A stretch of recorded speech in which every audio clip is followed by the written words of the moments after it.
nez. Sud Radio, on parle auto et on prend le volant. Et je crois que c'est la même que la mienne, Jean-Luc. C'est la Honda Prélude. Ouais. Alors vous allez me dire, mais pourquoi la Honda Prélude? C'est un coupé, c'est vrai que c'est pas une voiture très familiale, mais c'est la première voiture que j'essaye, avec laquelle je prends un plaisir immense au volant, parce que bon, châssis hérité d'un modèle très sportif, exactement la Civic Type R, qui est une référence dans sa catégorie, motorisation suffisamment puissante pour se faire plaisir, et tout ça en consommant très peu de carburant. Donc c'est le meilleur des deux mondes. Alors là, voilà. sur l'image, pour ceux qui ont l'image, il y avait l'ancienne. En plus, elle a une super gueule. Ça ressemble à une Audi TT. C'est une belle auto qui est bien construite, avec des sièges en cuir. J'ai dit que ça serait mon cheval de bataille maintenant.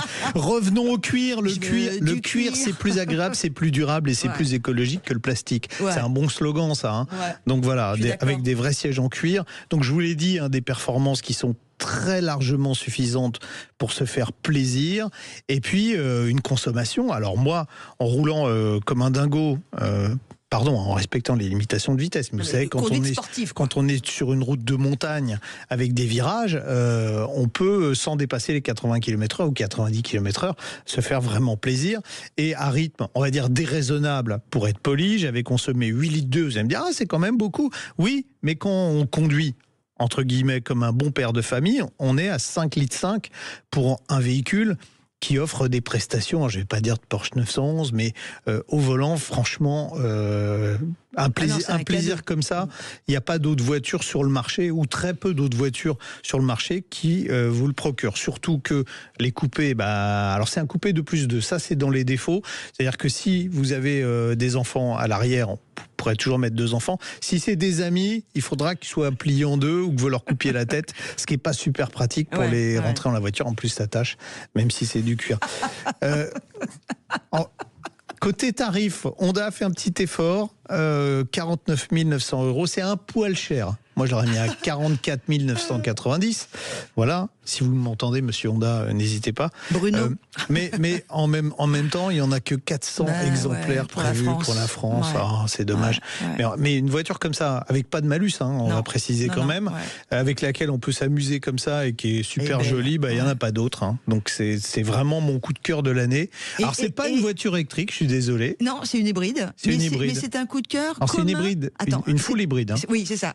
Tu vas nous expliquer dans 2 secondes ce que c'est, mais c'est un coup de cœur commun à toute la profession. C'est-à-dire tous ceux qui ont essayé la Honda Prélude cette année, les essais c'était en septembre, on est tous tombés, mais hyper amoureux de tout. Complètement. Alors rappelle-nous. Tous les journalistes, full hybride, vous avez un gros moteur électrique et la voiture se recharge en décélération, il n'y a pas besoin de la brancher, c'est pas une hybride rechargeable. Et tous ceux qui l'ont essayé disent c'est génial, et tous ceux qui l'ont pas essayé disent j'ai envie de l'essayer. Non, elle est canon. Et c'est vrai que c'est une voiture très sympa. En plus, il y a plein de trucs un peu old school dedans que j'aime bien. Vous avez des boutons pour commander les fonctions. Il n'y a pas un écran tactile pour tout commander, et ça c'est plutôt bien. Et d'ailleurs, on va y revenir.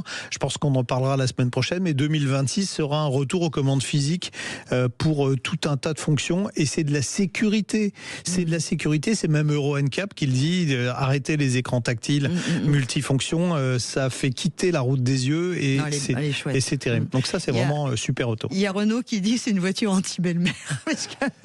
Si vous mettez belle maman derrière, c'est clair que vous allez la récupérer, elle va être un peu tordue. Et on a Stéphane qui dit pourquoi ne pas l'avoir hybridé plus pour concurrencer l'Alpine? Eh bien, alors, je vais vous dire un truc. Sur la page Facebook de Sud Radio. C'est justement comment on a essayé la voiture ensemble avec Sylvain Resser, et c'est justement la remarque qu'on s'est faite tous les deux quand on est au volant. Alors déjà, la voiture avait la couleur un peu d'une Alpine, mais on s'est dit, on n'est pas très loin d'une Alpine. Il faudrait quelques chevaux de plus pour être au niveau d'une Alpine, mais c'est pas non plus la même gamme de prix, c'est pas non plus le même type de véhicule. Donc l'Alpine, c'est strict 2 places avec pas de coffre. Là, vous avez quand même un coffre, vous pouvez mettre éventuellement 2 personnes en plus. C'est une autre cible, mais en plaisir de conduite, on n'est pas extrêmement loin d'une Alpine, c'est pour vous dire. Avant la pause, moi j'ai juste un conseil à vous donner. N'hésitez pas à prendre rendez-vous pour essayer cette voiture qui va arriver dans les concessions en janvier pour les essais. N'hésitez pas, pour vous redonner, vous qui aimez conduire, ce petit moment de bonheur. Et après, vous ferez votre choix si vous avez ou non envie de l'acheter ou pas, mais allez l'essayer. Nous, on a littéralement craqué. Voilà, c'est la Honda Prélude, la nouvelle version. Et quant à nous, c'est une autre version qu'on va vous proposer dans quelques instants. C'est celle de Nicolas Meunier, qui est aussi un des copains de l'émission, journaliste aussi spécialisé. Tiens, il nous dira ce qu'il en a pensé de la Prélude aussi. Je ne sais pas s'il a roulé avec la Prélude, Nicolas. On va lui demander juste après la pause. À tout de suite.